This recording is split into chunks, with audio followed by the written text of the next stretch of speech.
तेही देखा निमाले. ज्यांना फार मोठं आयुष्य, त्यांना देखील मरावं लागलं. हिरण्यकश्यपाला फार मोठं आयुष्य होतं असं वर्णन आहे. एक अर्बुद 60 कोटी देखा आहे ना, बरोबर. एक अर्बुद 60 कोटी देखा 709 मास मापा. त्या हिरण्यकश्यपा काय झाले आहे का? एक अर्बुद 60 कोटी देखा. किती मोठं आयुष्य होतं, तरी पण त्याला मारावं लागतं. एवढं आयुष्य प्राप्त असताना त्याचं समाधान नव्हतं.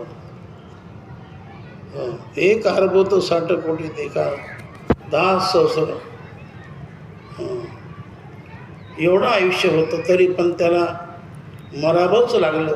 चुकवाया मृत्यूचा ठाऊ, जाणव्याने तानिज भाव. हिरण्यकश्यपो नाडला पाहू, संधी साधून देवो त्याशी मारी. तर त्याला भगवंतानी मारलं नसतं, पाप जर केलं नसतं तर भगवंताला मारतच नव्हते. पण त्याने भयंकर पाप केलं, कारण त्याच्याच पोटी भक्त निर्माण झाला आणि शेवटी तो देवाचं नाम चिंतन घेऊ लागला, करू लागला. आपला मुलगा नाम घेतो, कारण कायदा मी केला की देवाचं नाव कोणी घेऊ नये, नाव घेऊ नये दे देवाचे. हे ब्रीद हिरण्यकश्यपूचे.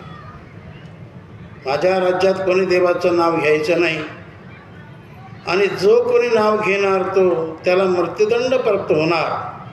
या भीतीने देवाची भक्ती बंद पडली, देवाचं नामचिंतन बंद पडलं. आणि अशा दुष्टाच्या पोटी एक हरिभक्त जन्माला आला. त्याचं कारण ही नारदाची कृपा होती म्हणून. भक्त प्रल्हाद जन्माला आला, तो नामचिंतन करू लागला. त्याने सांगण्याचा प्रयत्न केला, पण प्रल्हादाने त्याचं देखील ऐकलं नाही. मग हिरण्यकश्यप कुटुंबाला सांगू लागला, पत्नीला सांगू लागला, आपल्या मुलाला काहीतरी सांग. काय करतो म्हणे, हा देवाचं नाव घेतो. घेऊ द्या म्हटले, काय बिघडलं? अगं, ज्या देवाचं नाव घेतो तो माझा शत्रू आहे, तो माझा वैरी आहे. मुख्यामता जो वैरी त्याशी चिंती हा निर्धारी. म्हणून असा पुत्र असून काय मला, हा नसलेला बरा.